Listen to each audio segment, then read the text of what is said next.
গল্পের শুরুতে আমরা একটি ছেলেকে দেখতে পাই যে তার হারিয়ে যাওয়া ভাইকে খোঁজ করছিল। ভাইকে খুঁজতে খুঁজতে সে একটি পার্টিতে এসে পৌঁছায়। সেখানে সবাই অনেক মজা করছিল। সেখানে কেউ একজন তাকে বলে তার ভাই উপরের রুমে আছে। তখন সে উপরের রুমে চলে যায় এবং সে দেখে তার ভাই সেখানে অস্বাভাবিক অবস্থায় বসে আছে, আর সে তার বাবার সম্পর্কে অদ্ভুত সব কথা বলছে। এটা শুনে ওই ছেলেটা ভয় পেয়ে যায়, কারণ তার বাবা আজ থেকে প্রায় বেশ কিছু বছর আগে মারা গেছে। এরপর সে তার ভাইকে নিচে নামিয়ে নিয়ে আসে, কিন্তু ছেলেটার ভাই তাকে ছুরি দিয়ে আঘাত করে। তারপর সে নিজেও আত্মহত্যা করে। আর এইসব দেখে পার্টিতে থাকা সবাই খুব ভয় পেয়ে যায়। এরপর আমরা মিয়া নামের 17 বছর বয়সী একটি মেয়েকে দেখতে পাই, যে তার মায়ের মৃত্যুর পর তার আত্মীয়দের সাথে বসবাস করে। একই সময় মিয়ার বাবাও সেখানে ছিল। তাদেরকে দেখে মনে হয় মিয়ার সাথে তার বাবার তেমন ভালো কোনো সম্পর্ক নেই। তখন মিয়ার কাছে তার বন্ধু জেডের ভাইয়ের কল আসে। সে ফুটপাতে বসে তার বোনের জন্য অপেক্ষা করছে, কিন্তু তার বোন তাকে নিতে আসেনি।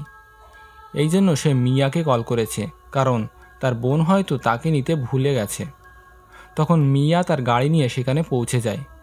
সে জেডের ভাই রাইলিকে সেখান থেকে গাড়িতে উঠিয়ে নেয়। গাড়িতে যাওয়ার সময় তারা খুব মজা করতে থাকে, কিন্তু তখনই রাস্তায় একটি ক্যাঙ্গারু চলে আসে এবং জখম অবস্থায় সে তাদের গাড়ির সামনে শুয়ে পড়ে। মিয়া বারবার গাড়ি দিয়ে ক্যাঙ্গারুটিকে সরানোর চেষ্টা করছিল। তারপর সে গাড়ি থামিয়ে দেয়। তারা এই ক্যাঙ্গারুটিকে মারতে চায় না, তাই তারা তাকে সেখানে রেখে চলে যায়। এরপর মিয়া রাইলিকে তার বাসায় পৌঁছে দেয় এবং সেখানে তার বন্ধু জেডের সাথে দেখা হয়। এখানে দেখা যায় মিয়ার ফ্রেন্ড জেড তার অন্য একটি ফ্রেন্ডের সাথে সেখানে ছিল। কথা বলতে বলতে মিয়া জেডকে একটি ভিডিও দেখায়, যাতে একটি মেয়ের বড় বড় কালো চোখ ছিল। দেখে মনে হচ্ছিল কোনো অলৌকিক আত্মা হয়তো তার উপর ভর করেছে। তখন সেখানে তাদের একটি বন্ধু আসে। ওই রাতে তাদের সবাইকে একটি বন্ধুর পার্টিতে যাওয়ার কথা ছিল। তখন সবাই ওই পার্টিতে পৌঁছে যায়। মিয়ার বন্ধু তখন সবাইকে বলে, আমরা একটি গেম খেলতে যাচ্ছি এবং সেটার নাম হলো টক টু মি। মিয়া এই গেমটি খেলার জন্য রেডি ছিল। তাকে একটি চেয়ারে বসিয়ে বেঁধে দেওয়া হয়। এরপর তার বন্ধু তার সামনে টেবিলে একটি মোমবাতি জ্বালিয়ে দেয়। অন্য একটি ফ্রেন্ড একটি অদ্ভুত রকমের হাত মিয়ার সামনে রেখে দেয়। তারা মিয়াকে এই হাতের সাথে তার হাত মেলাতে বলে এবং টক টু মি বলতে বলে। এরপর ঘরের সব জানলা লাইট বন্ধ করে দেওয়া হয়। এরপর মিয়া যখন ওই অদ্ভুত হাতের সাথে হাত মেলায়, তখন সে দেখতে পায় একটি বৃদ্ধ লোক তার সামনে বসে আছে। এটা দেখে সে খুবই ভয় পেয়ে যায় এবং সে তার হাত ওই হাতের থেকে সরিয়ে নেয়। কিন্তু সে তার বন্ধুদের বলার কারণে সে আবার এই গেমটি খেলতে শুরু করে। এরপর সে আবার ওই হাতের সাথে হ্যান্ডশেক করে এবং বলে, আই লেট ইউ ইন। অর্থাৎ এই গেমে যদি কোনো অদ্ভুত শক্তি থাকে, তাহলে মিয়া তাকে তার শরীরে প্রবেশের অনুমতি দিয়েছে। এখন সে তার সামনে জেডির ভাই রাইলিকে দেখতে পায় এবং বলে, সে তোমার পিছনে দাঁড়িয়ে আছে, সে তোমাকে পছন্দ করে। এটা শুনে রাইলি খুব ভয় পেয়ে যায়, কারণ সে বন্ধুদের মাঝে দাঁড়িয়েছিল। সেভাবে তার পেছনে কে থাকতে পারে? মিয়ার চোখ তখন কালো হয়ে যায়। সে রাইলিকে বলে, এখান থেকে পালিয়ে যাও। এরপর 90 সেকেন্ড পার হয়ে যায়। তারপর মিয়ার বন্ধু মিয়ার হাত ওই অদ্ভুত হাত থেকে ছাড়িয়ে নেয়। সামনে থাকা মোমবাতিও নিভিয়ে দেওয়া হয়। মিয়ার তখন সেন্স ফিরে আসে। মিয়ার সাথে আসলে কি হয়েছিল সেটা আমরা গল্পের পরবর্তীতে জানতে পারবো। রাতের বেলা রাইলি মিয়ার কথা মনে করে ঘুমাতে পারে না। সে একা রুমে থাকতে খুবই ভয় পাচ্ছিল। এজন্য সে তার বোন জেডের রুমে যায়, কিন্তু জেড সেখানে শুতে তাকে মানা করে দেয়। তখন সে মিয়ার কাছে গিয়ে শুয়ে পড়ে। সে আজ রাতে তাদের বাসায় ছিল। মিয়া তার স্বপ্নের ব্যাপারে রাইলিকে বলতে থাকে, যেটা সে প্রায়ই দেখত। সে বলে, আমি আমার স্বপ্নে দেখি যে আমি একটি আয়নার সামনে দাঁড়িয়ে আছি, কিন্তু আয়নাতে নিজের কোনো প্রতিচ্ছবি দেখতে পাচ্ছি না। এরপর তারা সেই গেমের ব্যাপারে কথা বলতে থাকে। মিয়া বলে, ওই সময় আমার এমন মনে হচ্ছিল যেন আমি বাতাসের সাথে উড়ে যাচ্ছি। এইসব কথা শুনতে শুনতে রাইলি ঘুমিয়ে পড়ে। মিয়া রাইলির হাত থেকে তার ফোন নিয়ে পাশে রেখে দেয় এবং রাইলির মাথায় সে হাত বুলাতে থাকে। তখন আমরা দেখতে পাই একটি ভয়ঙ্কর কালো হাত রাইলির মাথায় রাখতে। পরের দিন জেড হাইলিকে রিকোয়েস্ট করে তার বাড়িতে এসে গেমটি খেলার জন্য। রাতের বেলা জেডের সব বন্ধুরা তার বাড়িতে এসে হাজির হয়। জেডের মা তাকে বলেছিল সে যেন মদ ও ড্রাগ থেকে সবসময় দূরে থাকে। এটা বলে সে ঘর থেকে চলে যায়। এরপর মিয়া তার এক বন্ধুর কাছে এই হাতের ব্যাপারে জানতে চায়। সে বলে এই হাতের আসল রহস্য আসলে কি। তখন সে বলে এই বিষয়ে আমি বেশি কিছু জানি না, তবে বলা হয়ে থাকে এটা একটা মিডিয়ামের হাত যারা আত্মাদের সাথে মানুষের যোগাযোগ করাতে পারে। এই হাতটি কেটে নেওয়া হয়েছিল যাতে মানুষের সাথে আত্মাদের সম্পর্ক বজায় রাখা যায়। এর মানে হলো এই হাতটি আসলে অন্য দুনিয়ার সাথে যোগাযোগের রাস্তা। এখানে সবাই এক এক করে গেমটি খেলতে থাকে এবং সবাই তারা একে অপরের ভিডিও বানাতে থাকে। এই গেম খেলা নিয়ে তারা সেখানে খুব মজা করতে থাকে। কিন্তু জেড এই গেমটি একবারও খেলতে চায়নি। এখানে রাইলিও একবার এই গেমটি খেলতে চায়, কিন্তু জেড তাকে বারণ করে এবং সেখানে থেকে সে বাইরে চলে যায়। যেহেতু জেড এখন বাইরে চলে গেছে, মিয়া রাইলিকে গেমটি খেলার অনুমতি দিয়ে দেয়। আসলে মিয়া এই সময় অশুভ শক্তির নিয়ন্ত্রণে ছিল, আর এই কারণে মিয়ার বলা কথাগুলো আসলে ওই অশুভ আত্মাই বলছিল। এরপর রাইলি ওই গেমটি খেলা শুরু করে। সে ওই হাতটি ধরে বলে আই লেট ইউ ইন। আর তখনই মিয়ার মায়ের আত্মা রাইলির শরীরে প্রবেশ করে, মিয়ার সাথে কথা বলতে থাকে। কিন্তু এই গেমের সময় শেষ হয়ে যায়। তখন মিয়া রাইলির মুখ থেকে তার মায়ের আওয়াজ শুনতে পাচ্ছিল। তখন রাইলি তার মাথা টেবিলের সাথে জোরে জোরে আঘাত করতে থাকে। কিছুক্ষণ পর সেখানে পুলিশ চলে আসে এবং রাইলির বিষয়ে জিজ্ঞাসাবাদ করা হয়। তার অবস্থা খুবই খারাপ হয়ে যায়, এজন্য তাকে হসপিটালে নিয়ে যাওয়া হয়।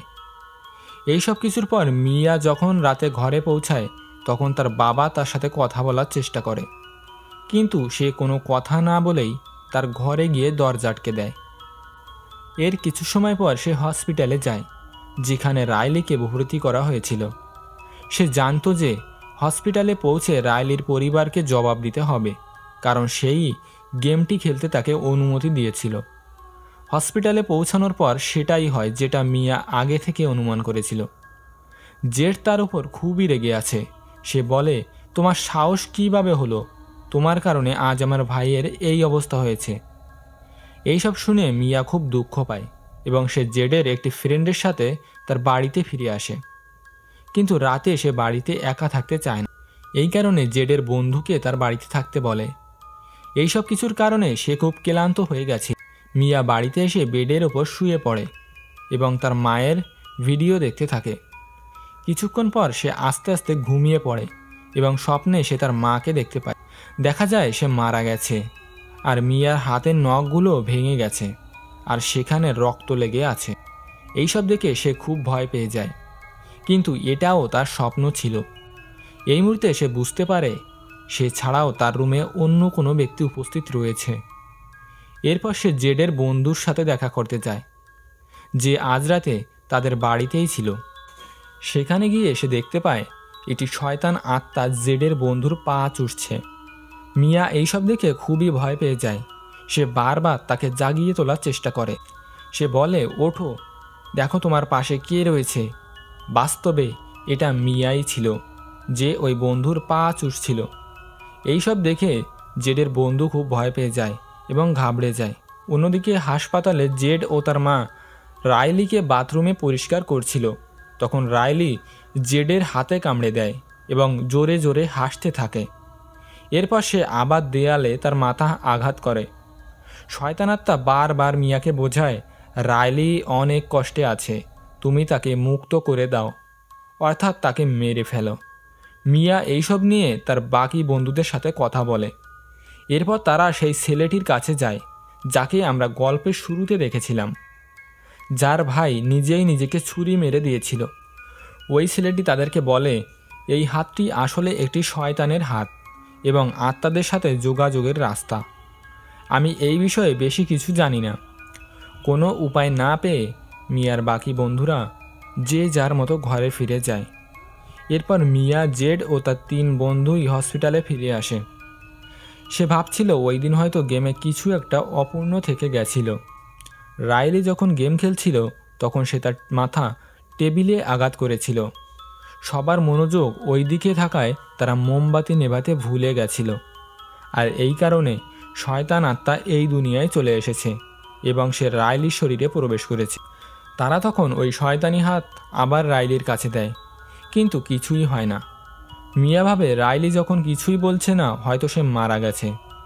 এই কারণে সে তার হাত ওই শয়তানের হাতের সাথে মেলায় এবং বলে, টক টু মি রাইলি, আমি তোমার সাথে কথা বলতে চাই।